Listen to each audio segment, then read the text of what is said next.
तो आज हम रीनल सिस्टम का लास्ट पार्ट पढ़ेंगे, जिसमें हम देखेंगे यूरिन फॉर्मेशन। ठीक है, यूरिन फॉर्मेशन। यूरिन फॉर्मेशन देखने के लिए सबसे पहले हमें यूरिन के बारे में 2-4 चीज़ें पढ़ लेनी चाहिए। क्या क्या? सबसे पहले per day secretion. Per day कितना सीक्रेशन होता है यूरिन का? वो होता है 1.5 लीटर। ठीक है, मतलब हम ये कह सकते हैं 1500 ml। क्लियर? एवरेजली। अब हम ये कह सकते हैं कि पर आवर कितना होता है? पर आवर कितना सीक्रेशन होता है? वो होता है 30 ml पर minute, 30 ml per hour. Clear हो गया? तो 30 ml पर आवर प्रोडक्शन होता है इतना। ठीक है, पर डे सीक्रेशन मतलब पर डे का मतलब है 24 आवर्स में। जो हमारे डायरेटिक्स होते हैं वो ये पर आवर वाले को ही इंक्रीज़ कर देते हैं। ठीक है, जैसे पर आवर 30 ml होता है तो वो ज़्यादा बढ़ा देते हैं। डायरेटिक्स हमारा यही काम करते हैं। उसके बाद अब यूरिन के बारे में हमें क्या पढ़ना है? पर डे हम कितना टाइम पर डे, पर 24 आवर्स में हम कितनी बार यूरिन पास करते हैं? वो करते हैं 8 टाइम। ठीक है, 8 टाइम ये एवरेज है। क्लियर है? 8 to 10 टाइम भी नॉर्मल में ही आता है। नॉर्मल की बात कर रहे हैं हम अभी। उसके बाद ये हो गया। अब हम पढ़ते हैं कुछ यूरिन के कलर, जिससे आपको पता लगेगा कि नॉर्मल कलर क्या है। एक होता है नॉर्मल कलर, यूरिन नॉर्मली कैसे होता है। फिर कभी हमें रेड भी देखने को मिलता है। ठीक है, फिर हमें कभी ग्रीन भी देखने को मिलता है। फिर एक आपने कोका सुना होगा, कोका कोला कलर, ये भी देखने को मिलता है। एक आपको क्लाउड भी देखने को मिलता होगा, क्लाउडी कलर। और एक और कलर होता है आपका, चलो पहले इतू की बात कर लेते हैं। ठीक है, तो आपको रेड नॉर्मल कलर कैसा देखने को मिलता है? या तो येलो, पेल येलो कह सकते हैं हम, एक ही बात है। या फिर अंबर कलर भी बोला जाता है। ठीक है, तो ये दो आपको नॉर्मली देखने को मिलेंगे। अब रेड किस कंडीशन में देखने को मिलेगा? एक तो आपको पता है रिफाम्पसिन, अगर किसी ने ले रखी है रिफाम्पसिन। ठीक है, रिफाम्पसिन। दूसरा, अगर मल्टीविटामिन ले रखी है, मल्टीविटामिन, तो उसमें भी किस कलर का देखने को मिलेगा यूरिन? रेड कलर का। तीसरा एक आता है बेंजोपायरिडीन।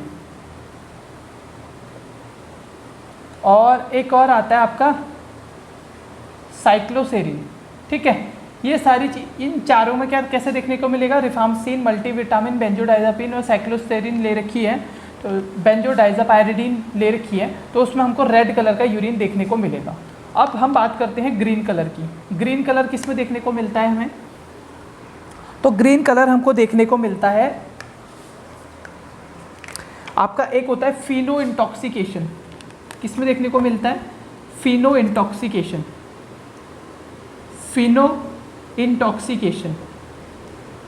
ठीक है, उसमें कैसा देखने को मिलेगा? ग्रीन कलर का। कोका कोला, ये बहुत कॉमन है, एग्जाम्स में पूछा जाता है।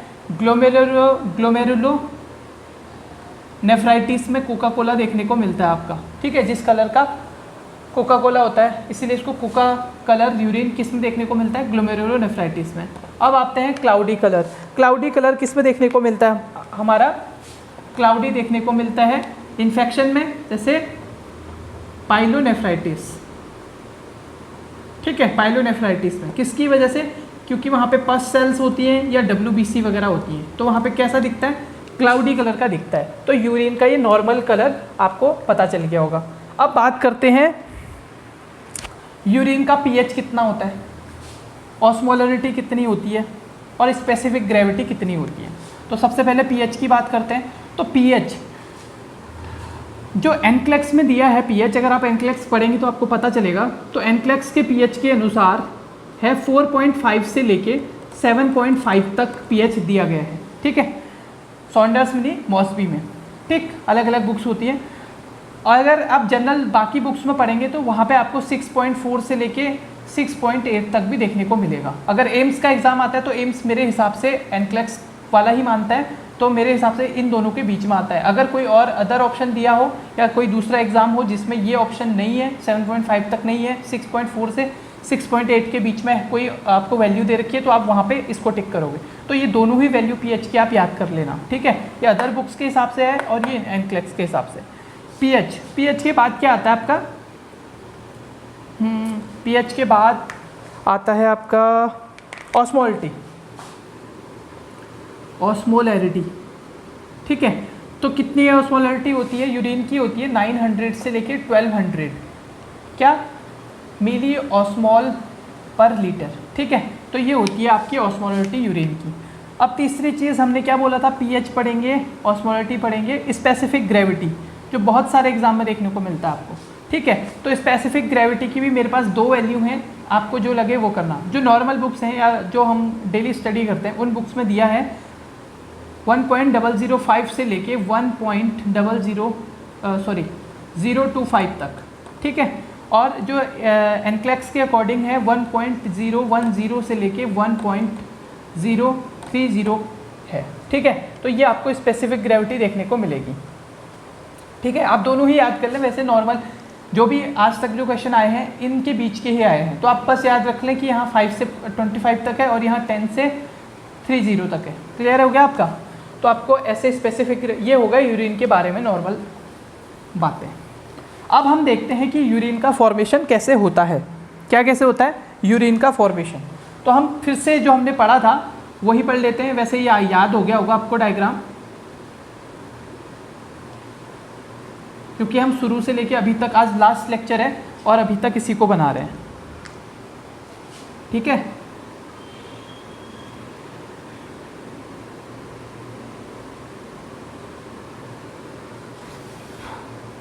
यहाँ पे हमने पढ़ा था डिसेंडिंग लूप ऑफ हेनल, फिर यहाँ से हमारा pin bend loop of Henle, यहाँ से आपका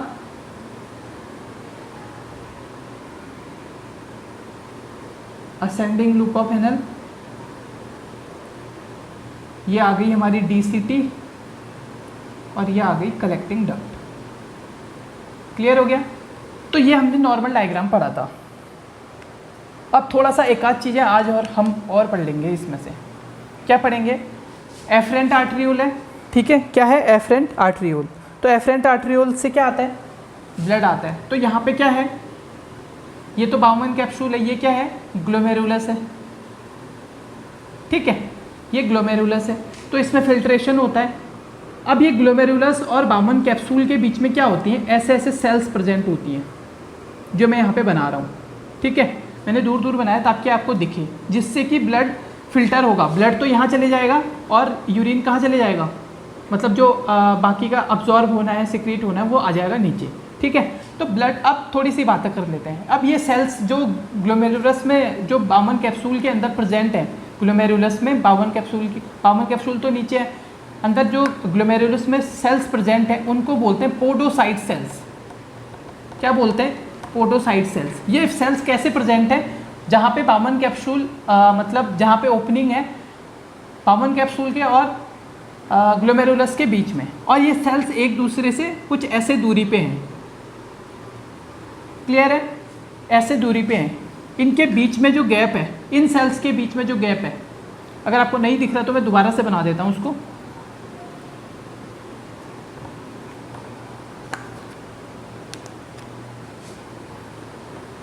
हम ये बना रहे थे और इसके नीचे हमने बनाया था ये हमारा बाउमन कैप्सूल। अब मैं बात कर रहा था कि यहाँ पे कुछ सेल्स प्रेजेंट होती हैं। यहाँ पे आप ग्लोमेरुलस समझ लीजिए पूरा, यहाँ पे सेल्स प्रेजेंट रहती हैं जिनको बोलते हैं पोडोसाइट सेल्स। क्या होती है? Podocyte cells. अब इसके अंदर जो भी ब्लड आता है वो एक प्रेशर से आता है, ठीक है। उसका प्रेशर कितना रहता है? ग्लोमेरुलस के अंदर वो रहता है 55 mm ऑफ Hg, ठीक है। जो ब्लड का क्या आ रहा है? प्रेशर है, ठीक है। और जो ग्लोमेरुलस के अंदर, बाउमन कैप्सूल के अंदर जो रहता है वो रहता है 15 mm ऑफ Hg। इतना प्रेशर रहता है बाउमन कैप्सूल के अंदर, ठीक है। तो आपको पता लग गया कि ऊपर ज़्यादा प्रेशर है, नीचे कम प्रेशर है, तो ब्लड जो फिल्टर होगा पार्ट वो कहाँ को आ जाएगा? नीचे को आ जाएगा। लेकिन इन दोनों के बीच में पर्टिकुलर गैप होता है, इतना नहीं कि कोई भी चीज़ नीचे आ जाए, ठीक है। वो रहता है 0.1 माइक्रोन का गैप रहता है पोडोसाइट सेल्स के बीच में। मैंने बोला इनको पोडोसाइट्स, क्या बोला, पोडोसाइट सेल्स प्रेजेंट होती हैं ग्लोमेरुलस और बाउमन कैप्सूल के बीच में, और इन दोनों का क्या रहता है, इन दोनों के बीच में पोडोसाइट सेल जिनके बीच में रहती है 0.1 माइक्रोन का गैप रहता है। अब उन गैप के थ्रू, वो गैप कहाँ की ओपनिंग इस पे होती है हमारे बाउमन कैप्सूल में, और वहाँ से जो भी यूरिन जो बाकी ब्लड फिल्टर होकर नीचे भेज देता है और ब्लड आ जाता है इस साइड को। क्लियर हो गया इतना? अब इस प्रेशर की वजह से आ गया, इतना हमको समझ में आ गया, क्लियर है। अब यहाँ पे ये तो हमने प्रेशर की बात करी कि यहाँ कितना होता है, यहाँ कितना होता है। अगर आपसे कहीं पे पूछा जाए कि नेट प्रेशर कितना रहता है, नेट प्रेशर मतलब ये क्या हो रहा है, ग्लोमेरुलस फिल्ट्रेशन रेट के लिए जो प्रेशर चाहिए होता है, मतलब इन दोनों के बीच का अगर हम जो फिल्ट्रेशन की रेट निकालें, ठीक है, ये तो ब्लड का बता रहे हैं हम कि 55 mm Hg रहता है और नीचे इतना रहता है। नेट प्रेशर जो हमारा रहता है वो रहता है 10 mm ऑफ Hg, किसका, GFR रेट का, ठीक है, ठीक है। तो ये आपको 10 mm Hg अलग याद करना है, और ये दोनों प्रेशर इनकी वजह से तो फिल्ट्रेशन हो रहा है, ठीक। अब बात करते हैं हम किसकी, GFR नॉर्मल होता कितना है। तो ये आपको पता है GFR रहता है हमारा 125 ml पर मिनट। अब बहुत जगह पे जहाँ पे आप क्वेश्चन देखेंगे, जो भी क्वेश्चन दिए रहते हैं उसमें जब भी आपको क्वेश्चन मिलेगा तो कहीं, ये क्वेश्चन मैंने बहुत बार देखा है और ये बहुत इजी है, सबको आता है, लेकिन इसमें क्या दिक्कत रहती है, आप ध्यान से देखिएगा, ऐसे लिखा होगा एम्स के क्वेश्चन में पहला ऑप्शन होगा ये, और लास्ट डी वाला क्वेश्चन पे होगा 125 ml पर मिनट, लेकिन हम इतनी जल्दीबाजी में रहते हैं वहाँ पे, तो हम इसको टिक कर देते हैं, लास्ट के ऑप्शन तक पहुँचते ही नहीं, ठीक है। तो यहाँ पे ध्यान रखना, इसलिए मैंने बता दिया है। तो नॉर्मल GFR कितना है हमारा, इतना है, ठीक है। अब हम बात करते हैं, अब हमारी प्रोसेस इसमें कैसे कैसे होती है, ठीक है। तो हमने पढ़ा है यूरिन फॉर्मेशन में 4 प्रोसेस होती हैं। एक तो होता है फिल्ट्रेशन, सबसे पहले क्या होगा, फिल्ट्रेशन होगा। तो फिल्ट्रेशन कैसे कैसे होगा, फिल्ट्रेशन का मतलब क्या है, फिल्ट्रेशन का मतलब कौन कौन सी चीज़ें फिल्टर होती हैं और कौन कौन सी नहीं होती हैं, ठीक है। तो सबसे पहले फिल्ट्रेशन जो होती हैं उनके बारे में बात करते हैं। तो सबसे पहले क्या क्या फ़िल्टर हो जाता है, मतलब उस वाले जो वहाँ से क्या नाम कहते हैं, जो ये सेल्स हैं, ये क्या क्या फिल्टर कर देती हैं, ठीक है। तो सबसे पहले तो क्या फिल्टर कर देती है, आपने क्या सुना है, बाकी क्रेटिनिन, यूरोबिलिनोजन, यूरिया वगैरह तो आपको पता है। उसके अलावा ग्लूकोज को अच्छे से फिल्टर कर देती है, मतलब नीचे भेज देती है। उसके अलावा SCO3 बाइकार्बोनेट को करती है ना, हमने पढ़ा था बाइकार्बोनेट को करती है, क्लियर हो गया, बाइकार्बोनेट को सीक्रेट करती हैं। तीसरा हमने क्या पढ़ा है, अमाइनो एसिड को भी करती हैं, अमाइनो एसिड को भी क्या कर देती हैं, फिल्टर कर सकती हैं। उसके अलावा सोडियम को फिल्टर कर सकती हैं, पोटेशियम को फिल्टर कर सकती हैं, और कैल्शियम को फिल्टर कर सकती है ना इनको, सॉरी क्लोरीन को, क्लोराइड को। क्लियर हो गया इतना? तो ये हो गया हमारा किस किस को आप फिल्टर कर सकते हो, ठीक। ये कैल्शियम ही है, कैल्शियम ही होगा, ठीक है। सोडियम, पोटेशियम और कैल्शियम को एक्सक्रीट आउट कर सकती हैं। उसके अलावा मोस्ट इंपॉर्टेंट है H2O को कर सकती है। तो ये कॉमनली इनके, ऐसा नहीं है कि केवल यही है, इसके अलावा आपको जो भी पढ़ाया है urea, creatinine, uric acid, urobilinogen, वो सारा पढ़ा रखा है ना, तो वो सारी चीज़ें ये फिल्टर कर सकती हैं। अब हम बात करते हैं क्या क्या चीज़ें फिल्टर नहीं कर सकती, क्या क्या चीज़ें फिल्टर नहीं कर सकती, ठीक है। तो सबसे पहले आपको कोई भी ब्लड सेल्स को नहीं कर पाती हैं। ब्लड सेल्स मतलब चाहे आप RBC बोलो, WBC बोलो या प्लेटलेट बोलो, इनको फिल्टर नहीं कर पाती हैं। और क्या फिल्टर नहीं कर पाती हैं, आपने सुना है पेनिसिलिन को नहीं कर पाती हैं, पेनिसिलिन को कभी भी नहीं कर पाती है यहाँ से फिल्टर। और क्या फिल्टर नहीं होता, एस्पिरिन भी फिल्टर नहीं होता मेरे हिसाब से, प्रोटीन भी नहीं होता। क्या क्या नहीं होता, प्रोटीन आपने सुना है कि प्रोटीन फिल्टर होता है, नहीं होता, जनरली नहीं होता। जब यहाँ पे कोई गड़बड़ी होगी तभी फिल्ट्रेशन होगा। हमने पढ़ा है कि नॉर्मल कंडीशन में प्रोटीन फिल्टर नहीं होता, जो भी एस्पिरिन नहीं होता, ठीक है। तो ये सारी चीज़ें इसमें फिल्टर नहीं होती हैं, ठीक है। RBC, WBC, पेनिसिलिन, प्रोटीन और एस्पिरिन। क्लियर हो गया इतना? तो ये तो बात कर ली हमने फिल्ट्रेशन की कि क्या फिल्टर हो सकता है इसमें से और क्या फिल्टर नहीं हो सकता है। अब हम बात करते हैं फिल्ट्रेशन के बाद जो दूसरा पॉइंट आता है वो आता है हमारा रीअब्जॉर्प्शन। अरे फिल्ट्रेशन हो गया, अब अब्जॉर्प्शन भी तो होगा, रीअब्जॉर्प्शन। ठीक है, रीअब्जॉर्प्शन में क्या क्या चीज़ें होती हैं, अब रीअब्जॉर्प्शन में समझने वाली बात है। ठीक है, एक होता है पीसीटी वाले पार्ट में क्या क्या चीज़ अब्जॉर्ब होती है।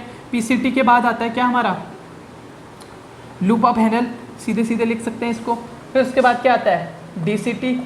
उसके बाद क्या आता है, डीसीटी के बाद कलेक्टिंग डक्ट। यही 4 पार्ट होते हैं मेनली। तो पीसीटी में हमारा लगभग, अब मैं यहाँ पे पर्टिकुलर नहीं बता रहा हूँ, जैसे कल मैं बता रहा था कि सोडियम कहाँ पे एब्जॉर्ब होता है, वाटर कहाँ पे एब्जॉर्ब होता है। ऐसा नहीं है कि सारी चीज़ें थोड़ी थोड़ी एब्जॉर्ब होती हैं, लेकिन जो 100% है, 100% पीसीटी में क्या होगा, ग्लूकोज यहीं पे रीअब्जॉर्ब होता है। ठीक है, जो ग्लूकोज फिल्टर हुआ है वो सारा का सारा एब्जॉर्ब यहीं पे हो जाता है। ग्लूकोज के अलावा अमाइनो एसिड, ठीक है, अमाइनो एसिड यहीं पे एब्जॉर्ब हो जाते हैं। कितना परसेंट, 100%। क्लियर हो गया इतना। अब और क्या एब्जॉर्ब होता है पीसीटी वाले पार्ट में, ये तो हमने ग्लूकोज की बात कर ली। अब जो दूसरा है हमारा 25%, वो यहाँ पे 25% क्या होता है, वाटर एंड इलेक्ट्रोलाइट। किसमें, पीसीटी वाले पार्ट में। अब बात करते हैं लूप ऑफ हैनल वाले पार्ट की। लूप ऑफ हैनल वाले पार्ट में क्या होता है, इसमें भी सोडियम और सोडियम और वाटर अब्जॉर्ब होगा। इसमें सोडियम एंड वाटर अब्जॉर्ब होगा। कितना परसेंट, सोडियम और वाटर कितना परसेंट होगा यहाँ पे, 5 से लेकर 10%, 5 से लेकर 10%। ठीक है, 5 से लेकर 10%। टोटल यूरिन जो बन रहा है उसका 5 से 10%। अब आता है डीसीटी में, हमने क्या पढ़ा था, सोडियम सबसे ज़्यादा अब्जॉर्ब होता है। लेकिन अगर हम टोटल की बात कर रहे हैं यहाँ पे, तो टोटल डीसीटी में कितना अब्जॉर्ब होता है सोडियम और वाटर, वो होता है, सॉरी, यहाँ पे जो लूप ऑफ हैनल है वहाँ पे 25% होता है। सोडियम और वाटर का जो अब्जॉर्प्शन होता है वो 25% एलओएच में हो जाता है। यहाँ पे डीसीटी में सोडियम प्लस वाटर की अगर हम बात करें तो ये 5 से लेकर 10% ही हो पाता है, धीरे धीरे कम होगा ना। अब बात करते हैं सीडी की। तो कलेक्टिंग डक्ट में कितना होता है, वाटर का अब्जॉर्प्शन या सोडियम और वाटर का अब्जॉर्प्शन 2 से लेके 5% तक होता है। तो यहाँ पे आप देख सकते हैं, क्लियर है। ये डायग्राम हमने पढ़ा था, ये थिक लूप ऑफ हैनल है, ये थिन लूप ऑफ हैनल है। ठीक है, ये थिन लूप ऑफ हैनल है। तो हमने बोला पीसीटी में क्या क्या चीज़ें हो सकती हैं, 100% ग्लूकोज और अमाइनो एसिड, दोनों चीज़ें 100% होंगी। उसके अलावा कितना, 65%, ये 25 तो इसका है, यहाँ पे 65% पीसीटी में क्या अब्जॉर्ब होगा, वाटर एंड इलेक्ट्रोलाइट। यहाँ पे वाटर एंड इलेक्ट्रोलाइट पीसीटी में। ठीक है, हो गया। फिर उसके बाद आता है ये लूप ऑफ हैनल में क्या अब्जॉर्ब होता है। तो लूप ऑफ हैनल में हमने बात करी 25% सोडियम और वाटर, 25% सोडियम और वाटर यहाँ पे अब्जॉर्ब होगा। अब 5 से लेके 10 तक वाटर और सोडियम यहाँ पे अब्जॉर्ब होगा। कलेक्टिंग डक्ट में 2 से लेके 5% वाटर एंड इलेक्ट्रोलाइट क्या होगा, अब्सॉर्ब होगा। ठीक है, अब बात करते हैं किसकी, अब हमें पता चल गया कि कौन कौन सी चीज़ें कहाँ पे अब्जॉर्ब हो रही हैं, कितना % हो रही हैं। ठीक है, अब हम बात करते हैं, ये हमने बात कर ली रीअब्जॉर्प्शन की। ठीक है, अब तीसरा पॉइंट आता है हमारा सिक्रीशन। क्या आता है, सिक्रीशन। अब सिक्रीशन क्या होता है, सिक्रीशन समझते हैं। हमने पहला बोला फिल्ट्रेशन, दूसरा बोला अब्जॉर्प्शन, तीसरा पढ़ रहे हैं सिक्रीशन। अब जो यहाँ पे हमने ये एफरेंट आर्ट्रियोल बताया था, यहाँ पे इफरेंट आर्ट्रियोल बनाया था। ये जो सेल्स होती है ना, ये जो वेसल होती है, आर्ट्रियोल होती है, ये यहीं कहीं से जारी होती है। ठीक है, इसके साथ साथ ही निकलती है, ये ऐसे ही निकलती है, इनके साथ ही। अब आप समझ गए होंगे, ठीक है, मैं क्या कहना चाह रहा हूँ। अब हमने कुछ चीज़ें पढ़ी थी जो किडनी से फिल्टर नहीं हो रही थी। कहाँ से फिल्टर नहीं हो रही थी, किडनी से फिल्टर नहीं हो रही थी। तो पेनिसिलिन कहाँ से होगी भैया, एस्पिरिन कहाँ जाएगी। ठीक है, और क्या पढ़ा था हमने, पेनिसिलिन, एस्पिरिन और क्या चीज़ें फिल्टर नहीं हो रही थी वहाँ पे।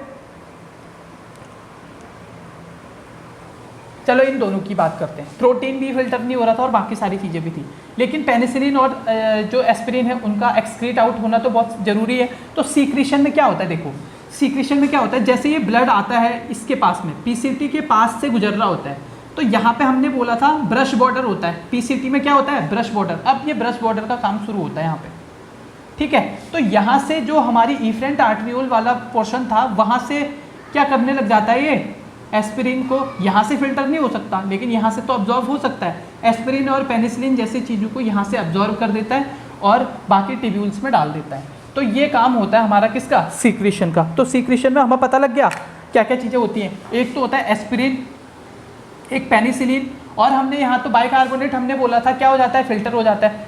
बाइकार्बोनेट तो मेटाबॉलिक में हमने पढ़ा था कि किसके काम आता है, एल्कलिसिस वाले काम आता है अगर ज़्यादा हो गया तो। लेकिन एक हमने HIN भी तो पढ़ा था, HIN भी फिल्टर नहीं होते यहाँ से। तो HIN भी सीक्रेशन में कहाँ से अब्जॉर्ब होते हैं, इसी ब्रश बॉर्डर से, पीसीटी के ब्रश बॉर्डर से। जो भी आपका एस्पिरिन है, पेनिसिलिन है और HIN है, वो यहाँ से फिल्टर होगा। क्लियर हो गया आपका। तो सीक्रेशन वाला पार्ट ये है हमारा। अब हमारा लास्ट वाला पार्ट बचता है क्या, एक्सक्रीशन, ठीक है। अब बात करते हैं एक्सक्रीशन की, ठीक। अब ये सारी चीज़ें आ गई यहाँ से, तो एक्सक्रीशन कैसे होगा भैया, एक्सक्रीशन का मतलब क्या है, एक्सक्रीशन का मतलब है अब ये जो भी चीज़ें जा रही हैं, जितना अब्जॉर्ब होना था हो गया। अब ये कलेक्टिंग डक्ट के बाद, ठीक है, यहाँ पे कितना आता है, यहाँ पे हल्की सी पूरा अब्जॉर्ब होके लगभग 1 to 2 ml, वो भी कब, 1 to 2 ml पर मिनट, इतना यूरिन बनता है हमारा लास्ट में, ठीक है। 1 to 2 ml पर मिनट की स्पीड से हमारा लास्ट में कलेक्टिंग डक्ट से एक्सक्रीट आउट होता है, बाकी सारा ऑब्जॉर्व हो जाता है, ठीक है। तो ये पढ़ा हमने यूरिन का फॉर्मेशन। अब हम ये चारों को एक बार मैं दोबारा से बता देता हूँ। हमने सबसे पहले बोला फिल्ट्रेशन, फिल्ट्रेशन में हमने देख लिया था, क्या देख लिया था कि कौन कौन सी चीज़ें फिल्टर हो रही हैं, ठीक है। फिर दूसरा हमने पढ़ा था अब्जॉर्प्शन, ठीक है। अब्जॉर्प्शन में हमने क्या क्या चीज़ें देखी थी कि कहाँ कहाँ पे कितना कितना परसेंट किस किस चीज़ का अब्जॉर्ब हो रहा है। फिर उसके बाद हमने पढ़ा था सीक्रेशन, फिर हमने बोला था जो चीज़ें फिल्ट्रेट नहीं हुई, अब्जॉर्ब नहीं हुई, अब उन चीज़ों को कैसे बॉडी से बाहर निकाला जाए। तो सीक्रेशन में ब्रश बॉर्डर हमारा पीसीटी का काम करता है, जो आर्टरियोल हैं, जो ब्लड वेसल्स है, वहाँ से खींच लेता है उन सारी चीज़ों को। और लास्ट आता है हमारा एक्सक्रीशन, 1 to 2 ml, लास्ट में जो बचा हुआ बूंद, जो हल्की सी ड्रॉप्स रहती हैं, ड्रॉप बाय ड्रॉप गिरते रहती हैं। कहाँ गिरती है ये ड्रॉप बाय ड्रॉप, पेपिला वाले पार्ट में गिरती है ना, पेपिला से कहाँ जाती हैं, माइनर कैलेक्स, फिर मेजर कैलेक्स, फिर रीनल पेल्विस। रीनल पेल्विस में 1 to 2 ml पर मिनट जाता है, और जैसे ही वहाँ पे 4 ml होता है या 4 ml से ज़्यादा होता है, तो वहाँ पे कौन सी सेल होती हैं, कैजल सेल्स होती हैं, जो पेरिस्टालसिस मूवमेंट करके उनको कहाँ डाल देती हैं, यूरेटर में डाल देती हैं। क्लियर हो गया इतना। तो ये हमने आज ख़त्म किया यूरिनरी सिस्टम, ठीक है। तो यूरेटर और बाकी सारी चीज़ों को बताने की ज़रूरत नहीं है, वो आपको पता है कि दोनों साइड से 2 यूरेटर्स रहते हैं। ब्लैडर का हमने कैपेसिटी बता दी थी, कितने पे स्ट्रॉन्ग कैपेसिटी आती है, वो सारी चीज़ें हमने बता दी थी। तो यहाँ पे हमारा रीनल सिस्टम होता है कंप्लीट, ठीक है। Class dismiss.